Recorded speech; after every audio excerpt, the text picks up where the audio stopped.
네, 사이언스 투데이의 요일별 특화 프로그램, 오늘은 특허 앤 이슈 코너로 함께합니다. 한국지식재산전략원의 조성한 전문위원과 함께 생활 속의 흥미로운 발명과 특허에 대해서 알아보겠습니다. 안녕하십니까? 네, 안녕하십니까? 네, 오늘은 어떤 발명품을 소개해 주실까요? 네, 오늘은 최근 언론을 통해 자동차 사고를 당한 후에 사지가 마비된 여성이 구글 글래스와 같은 스마트 글래스를 통해서 과거처럼 친구들과 컴퓨터나 스마트폰을 이용해가지고 이메일을 읽거나 화상 대화를 한다든지 캠핑 중에 이제 비디오를 찍고 이를 웹사이트에 게시하는 등 다양한 이제 소셜 네트워크 활동을 전개한 기사들을 많이 이제 접하신 분들이 있을 것으로 생각됩니다. 네.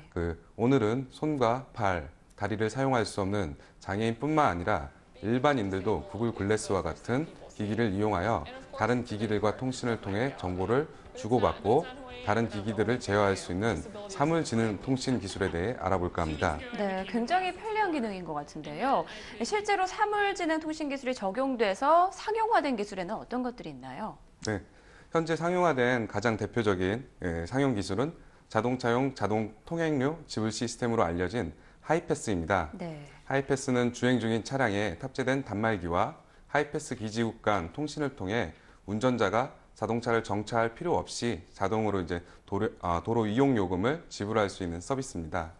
최근에는 안전 규제에 따라 자동차에 따라 레이더에 카메라, GPS 등의 수많은 센서가 탑재되고 정보통신 기술의 발달로 인해 이동체 간의 이제 고속으로 대용량 통신이 가능해짐에 따라 자동차 간 통신 기술이 주목받고 있습니다.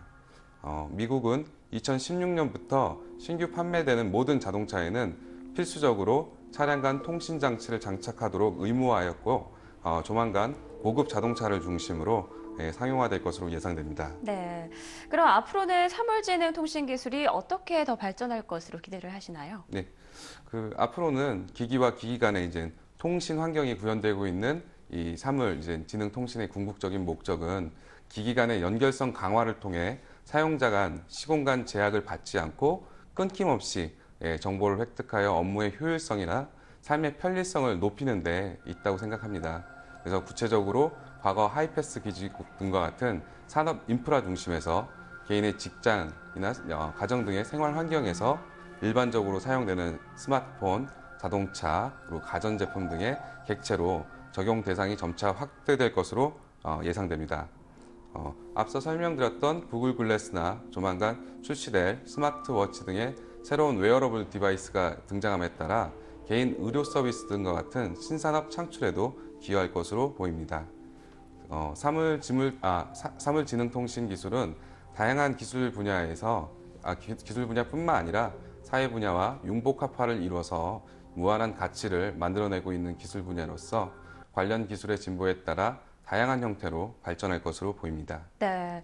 그럼 사물지능 통신 기술의 특허 상황은 어떤지도 궁금하군요. 예. 최근 특허청에 따르면 최근 10년간 센서를 바탕으로 작동되는 사물지능통신 기술 관련 특허 출원이 크게 증가하고 있다고 보고되고 있습니다. 연도별로는 2003년부터 2007년까지 66건에 그쳤던 국내 특허 출원이 지난 2008년부터 2012년 사이에 617건에 이를 만큼 크게 증가했습니다. 한 해 평균으로 따지면 13건에서 123건으로 9배 이상 증가한 것으로 보고되고 있습니다. 네, 그렇군요. 사물지능 통신 기술에 앞으로는 또 어떤 다양한 아이디어가 접목될지 기대가 됩니다. 그럼 여기서 잠깐 이번 주 어떤 특허 뉴스가 있는지 살펴보고 이야기 계속 이어가도록 하겠습니다.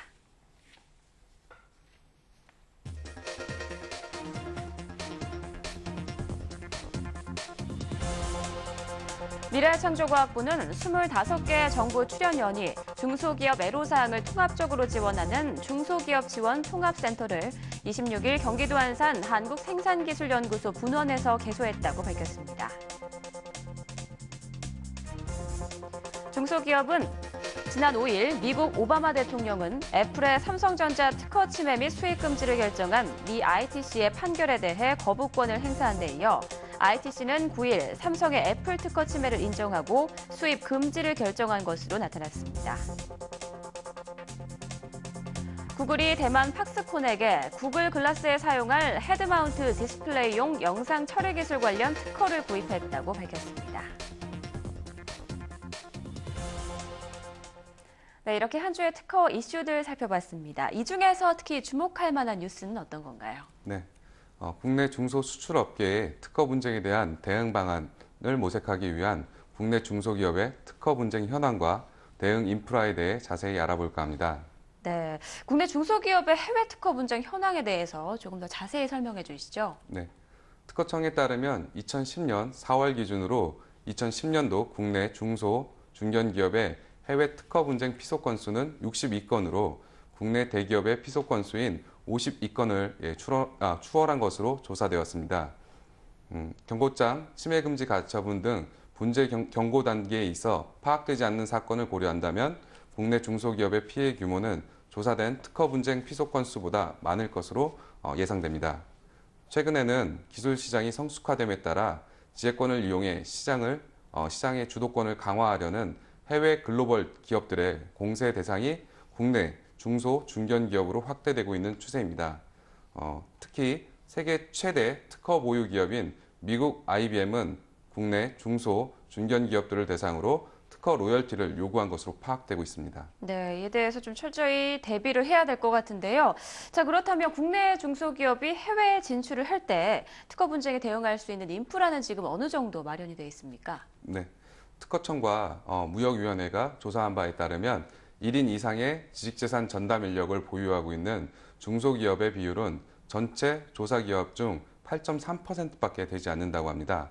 최근 애플이 삼성과 대만의 스마트폰 제조사인 HTC에 제기한 특허는 각각 7건, 10건으로 분쟁 특허 건수가 증가하고 있음에도 불구하고 중소기업의 기업당 평균 해외 특허 보유 건수는 0.5건으로 사실상 국제 특허 분쟁을 대응하기 매우 어려운 상황입니다. 특히 미국 특허 소송의 평균 비용이 약 300만 달러에 달하고 있어서 주요 분쟁 국가인 미국 등에 피소될 경우에 거액의 소송 비용을 감당할 수 있는 자금력이 부족한 것이 또 현실입니다. 해외의 특허 분쟁을 대응하기에 있어서 중소기업의 전담 인력, 보유 특허, 자금력이 부족하기 때문에 분쟁에 휘말린 국내 중소기업은 소송 대응을 포기하고 특허 보호가 취약한 기술 후진국으로 시장 진출하는 사례가 보고되고 있는 상황입니다. 네, 인력뿐 아니라 자금력까지 부족한 상황인데요. 그럼 국내 중소기업이 지금 상황에서 특허 분쟁에 대응하기 위해서는 앞으로 어떻게 해야 하는 게 좋을까요? 네, 특허 분쟁에 대응하기 위해서는 안정적으로 실시할 수 있는 특허 포트폴리오 구축 및 확보가 필요하고요. 특허 포트폴리오는 또 신뢰성 있는 선행기술 조사를 통해서 등록 가능성이나 특허 분쟁 가능성에 대한 사전 검토가 필수적이라고 할 수 있습니다. 더 나아가 선행기술조사 결과를 면밀하게 분석할 수 있는 전문 변리사를 통해 회피 설계라든지 특허에 대한 무효화 전략 등 사전 분쟁 대응을 통해 지속적으로 분쟁 가능성을 낮추는 활동을 해야 될 것 같습니다.